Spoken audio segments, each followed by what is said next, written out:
ನನ್ನೆಲ್ಲ ಪ್ರೀತಿಯ ಬಂಧುಗಳಿಗೆ ನಮಸ್ಕಾರ.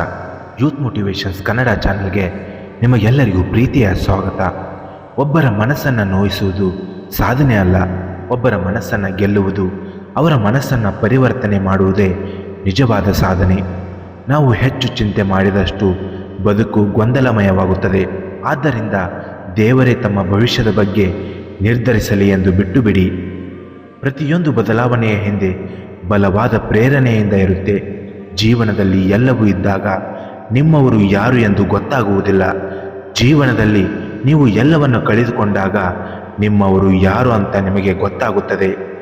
ನಾವು ಸಂಪಾದಿಸಿದ ಒಡವೆ, ವಸ್ತ್ರ, ಹಣ, ಆಸ್ತಿ, ಸಂಪತ್ತು ಇವೆಲ್ಲದಕ್ಕೂ ನಾವೇ ಕಾವಲುದಾರರಾಗಬೇಕು. ಆದರೆ ನಾವು ಸಂಪಾದಿಸಿದ ದಾನ, ಧರ್ಮ, ವಿದ್ಯೆ, ಪುಣ್ಯ ಇವೆಲ್ಲವೂ ನಮಗೆ ಕಾವಲಾಗಿರುತ್ತೆ. ಕರ್ಮದ ಏಟು ತುಂಬಾ ಭಯಂಕರವಾಗಿರುತ್ತದೆ. ನಮ್ಮ ಸಂಗ್ರಹವಾದ ಪುಣ್ಯ ಯಾವಾಗ ಮುಗಿದು ಹೋಗುತ್ತದೆ ಎಂದು ನಮಗೆ ತಿಳಿದಿರುವುದಿಲ್ಲ. ಪುಣ್ಯ ಮುಗಿದ ನಂತರ ಅಸಮರ್ಥ ರಾಜನೂ ಕೂಡ ಭಿಕ್ಷೆ ಬೇಡುವಂತಹ ಪರಿಸ್ಥಿತಿ ಬರುತ್ತದೆ. ಆದ್ದರಿಂದ ಯಾರೊಂದಿಗಾದರೂ ಮೋಸ, ಕಪಟ, ವಂಚನೆ ಮಾಡಿ ಯಾರ ಆತ್ಮವನ್ನು ನೀವು ಮೋಸ ಮಾಡಬೇಡಿ. ಮೋಸ ಮಾಡುವ ಪ್ರತಿಯೊಬ್ಬರು ಹೇಳುವ ಒಂದೇ ಒಂದು ಮಾತು ಅಂದರೆ, ನಾನು ಆ ತರಹದ ವ್ಯಕ್ತಿಯಲ್ಲ, ನನ್ನನ್ನು ನಂಬಿ ಎಂದು ಹೇಳೋದು. ದೇವರು ಬೇಕು ಅಂತಾನೆ ಕೆಲವು ಸಂಬಂಧಗಳನ್ನು ನಮ್ಮಿಂದ ದೂರ ಮಾಡ್ತಾನೆ. ಕಾರಣ ಇಷ್ಟೇ, ನಮಗೆ ತಿಳಿಯದ ಸತ್ಯ ಆ ಭಗವಂತನಿಗೆ ತಿಳಿದಿರುತ್ತದೆ. ಮನಸ್ಸಿಟ್ಟು ಕಲಿತ ಅಕ್ಷರ, ಮೈ ಬಗ್ಗಿಸಿ ದುಡಿದು ತಿನ್ನುವ ಅನ್ನ, ಕಷ್ಟಪಟ್ಟು ಸಂಪಾದಿಸಿದ ಆಸ್ತಿ, ಇಷ್ಟಪಟ್ಟು ಮಾಡುವ ದೈವಭಕ್ತಿ ಇವೆಲ್ಲವೂ ಯಾರನ್ನು ಯಾವತ್ತೂ ಕೈ ಬಿಡುವುದಿಲ್ಲ.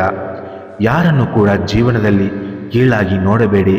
ನಾಳೆ ಅವರ ಮುಂದೆ ಕೈ ಕಟ್ಟಿ ಕೂರುವ ಸಮಯ ನಿಮಗೂ ಬರಬಹುದು. ಆಡಿಕೊಳ್ಳುವ ಜನ ನೂರಾರು ಇದ್ದರೇನು, ನೋಡಿಕೊಳ್ಳುವ ಜಗನ್ನಾಥ ಮೇಲಿದ್ದಾನೆ. ಇತರರ ಮಾತನ್ನು ತಲೆ ಕೆಡಿಸಿಕೊಳ್ಳದೆ ಮುಂದೆ ಸಾಗುವುದೇ ಅಷ್ಟೇ ನಿಮ್ಮ ಕಾಯಕ. ಮಸನಕ್ಕೆ ಹೊರಟ ತೇರಿಗೆ ಎಷ್ಟೇ ಹೂವಿನಿಂದ ಅಲಂಕಾರ ಮಾಡಿದರೂ ಕೂಡ ವ್ಯರ್ಥ. ಹಾಗೆ ಮನುಷ್ಯತ್ವದ ಅರಿವೇ ಇಲ್ಲದವನಿಗೆ ಎಷ್ಟೇ ಪ್ರೀತಿ ತೋರಿಸಿದರೂ ಕೂಡ ವ್ಯರ್ಥನೇ. ಕೊನೆಯದಾಗಿ ಒಂದು ಮಾತು ಹೇಳ್ತೀನಿ, ಕಾಲಚಕ್ರದ ಮುಂದೆ ಎಲ್ಲರೂ ಒಂದೇ. ನೋಯಿಸಿದವರಾಗಲಿ, ಪ್ರೀತಿಸಿದವರಾಗಲಿ, ಬೈದವರಾಗಲಿ, ಬೈಸಿಕೊಂಡವರಾಗಲಿ, ತೆಗಳಿದವರಾಗಲಿ, ಹೊಗಳಿದವರಾಗಲಿ, ಮೇಲಿದ್ದವರು ಕೆಳಗೆ ಇಳಿಯಲೇಬೇಕು. ಇನ್ನಷ್ಟು ಹೆಚ್ಚಿನ ಮೋಟಿವೇಶ್ನಲ್ ವಿಡಿಯೋಗಳಿಗಾಗಿ ನಮ್ಮ ಯೂತ್ ಮೋಟಿವೇಶನ್ಸ್ ಕನ್ನಡ ಚಾನೆಲನ್ನು ಲೈಕ್ ಮಾಡಿ, ಸಬ್ಸ್ಕ್ರೈಬ್ ಮಾಡಿ ಹಾಗೂ ಬೆಲ್ ಐಕಾನ್ ಮೇಲೆ ಕ್ಲಿಕ್ ಮಾಡಿ. ಧನ್ಯವಾದಗಳು.